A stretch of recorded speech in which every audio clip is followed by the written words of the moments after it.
हां बोला. आणि हे जो ताई म्हणतात हे खूप चांगलं आहे. चांगलं म्हणजे खूप खूप चांगलं आहे. कारण की आपले डोक्यापासून ते खालपर्यंत फक्त एकच मुळे असतो. आणि माणसाला आपण म्हणतो हे हात आहे, ते पाय आहे, कंबर आहे, त्याला फांदी असतात. त्याला फांदी असतात म्हणल्यानंतर की ते जर चेकअप झालं ते माणसाला चालता येत नाही, बोलता येत नाही, काय करता येत नाही. मग आपण काय करतो? डॉक्टरकडे जातो. डॉक्टर काय म्हणतो? इंजेक्शन घ्यावं लागेल, तुम्हाला MRI करावं लागेल. मग तो डॉक्टर आपल्या गोळ्या देतो आणि त्या गोळ्या खाल्या की आपली झोप सुटते. तेवढा पुरता आराम आपले वाटतो.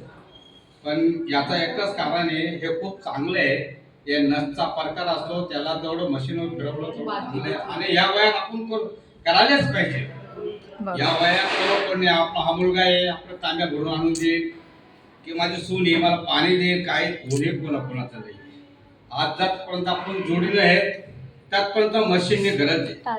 घरात आपले चालता आलं पाहिजे, घरात आपले चालता आल्या पाहिजे, तांब्या भरून घेता आला पाहिजे, काही आपले चहा बनवता आल्या पाहिजे की आपले ही सून बनवेल का माझा पोऱ्या बनवेल हे कोणी बनवू शकत नाही.